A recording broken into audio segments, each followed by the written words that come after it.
We are so pleased that our winter visitors have returned. Let me tell you all about our Fieldfares. You see, Fieldfares, or Turdus pilaris, as we all know and prefer to call them here in Somerset, look like a large plump thrush. They are noticed in the winter in large flocks.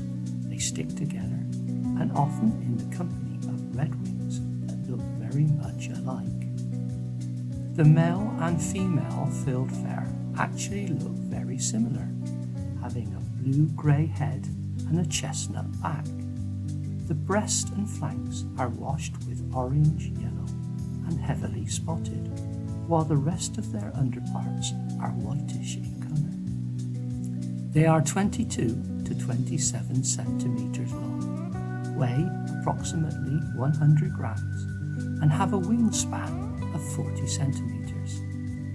In flight, they tend to fly and glide, and you notice the pale grey rump and the white underwings. These shy birds are similar to a missel thrush in size, and when they leave us, they will return to northern Europe and across the Polarctic to places like Scandinavia and Russia to breed in small colonies in the woodlands and scrub. They will then switch their diet to insects and invertebrates. They will lay 5 to 6 eggs, and the chicks will hatch after around 2 weeks. The chicks will fledge in about 14 days. Isn't the birth of life wonderful?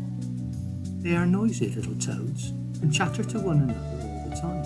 Chat, chat, chat, chat, chat, chat they go. You see, they have no mobile phone to distract them, so they are free to be civil, talk, and interact with one another.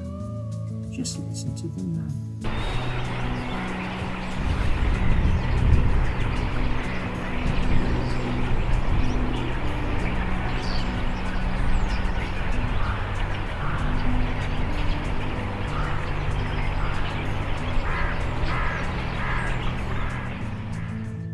Our Fieldfares are winter visitors and stay with us from late October to March.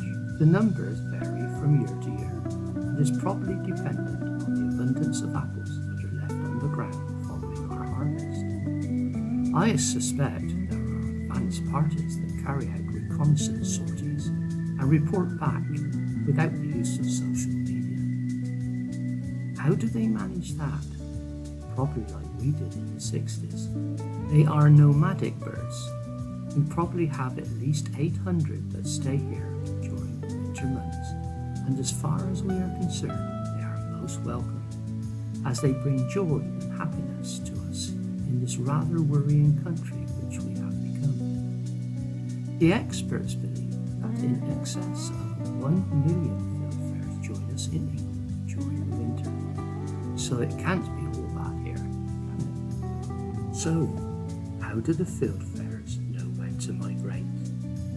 How are they able to switch diet? How do they know where to go? Do they notice the changing seasons? Do they learn from one another? These are all the questions. The one thing that we do know is that they have been doing this for many years, and their lifestyle has not changed. And they are as happy now as ever. They ask for very little when they are here, only to feed on our wonderful tasting apples. These birds must have noticed our expanding cities and urban areas as they travel to and fro. But at present, there is still a little countryside left for them and us. They, however, live their lives as they have done for centuries, unlike us, who have adapted to change. Now, those of you of a certain age, I ask you this. Is life better now than in the 60s, 70s and 80s? We all think we know what is happening at present, but let me share with you some of my memories of the past. The sound and smell of a steam engine going through the valley. The arrival of hot pants, miniskirts and bell-bottom trousers. Power cuts. Cooking over an open fire by candlelight. Great fun. Radio Caroline, the Beatles, The Kinks, Sandy Shaw and Rusty Springboard, Harold Wilson, Margaret Thatcher, Enoch Powell, Muhammad Ali, Henry Cooper, Vic Burnell, Moore, Hurst, Styles, Banks, Charlton and Charlton, Flower Power, Hey There Man, 7 a.m, 30th of September, 1967, Flowers in the Rain by The Move. Yes, Tony Blackburn still plays us great music to this day. That hasn't changed.